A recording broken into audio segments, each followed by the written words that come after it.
So mga koys, ganito lang yung mag-check ng relay. So ito, main relay ito ng Honda Click. Yung Honda Beat, ganito rin yung itsura. So kailangan nyo lang tester na merong continuity. So yun tumutunog ano. So maglalagay ako ng link ng test na may bibilang tester sa comment section. Yung mga ano, magandang pan-testing na tester. Yung ganito siya, dapat tumutunog siya. Ganito. So ibig sabihin, ito yung pang-continuity. So itong dalawang paa na to sa main relay, yan yung nagdidikit kapag nagpo-push button tayo ano. So ito, pag wala pa siyang supply ng positive at negative, hindi pwede magkadikit. So kailangan wala pa siyang continuity. Ayan o.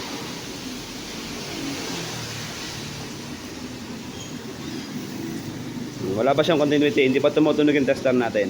Ayan o. So ngayon, susupply natin siya ng positive at negative.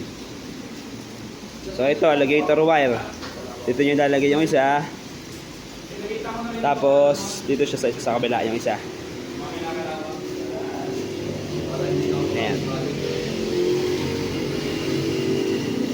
So kapag dinikit mo ito sa positive negative, kailangan tutunog yung ano, yung relay. Ayan o.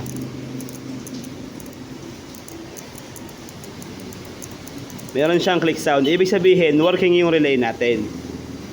So may mga relay na nagki-click pero hindi siya nag-dedicate sa loob.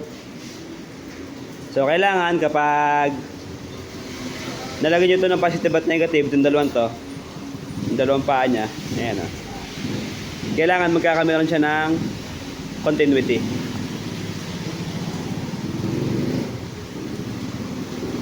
So ilalagay ko tong alligator wire, ipipix ko dun sa battery. So kailangan itong dalawang to magkakameron siya ng continuity. Okay? Ipipix ko muna. So yan mga koys, nalagyan ko na siya ng wire. And then yung test probe natin, kailangan naka-continuity. Yan, tumutunog siya. So pag nalagay ko dito sa negative, itong isang wire na to, naririnig nyo, magkiklik yung ating relay. Yan. Tapos dapat meron tong continuity yung dalawa.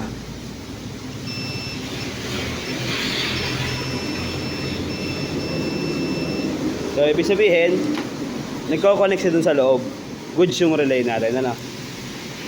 Yung iba kasi ng mga nagagawa, for your info lang, ano? Kapag nag-click tayo ng push button, nag-push tayo ng push starter natin, tapos tumunog to, hindi yung may start yung motor, akala natin yung relay na yung sira.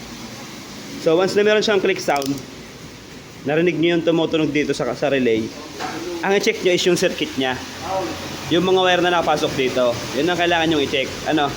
So kung may supply siya ng positive at negative.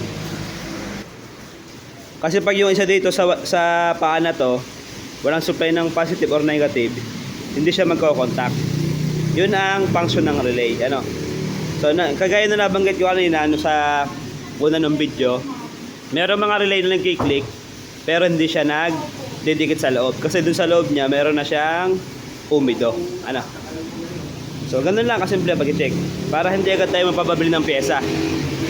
Kasi pag mapababili agad tayo ng pyesa, hindi nyo pa na-check ng ayos, kawawa naman yung customer, magpapabalik-balik lang sa mga tindahan, maghahanap, kagaya ngayon umuulan. So hindi naman ito ang problema. Ito may relay ng click, napakabihira nitong masira na. So pero na lang talaga yung mga wire sa ilalim sa fuse box is nagkameron na ng umido or nahugot na yung mga wire sa ilalim ng fuse box. Okay mga koys, thank you.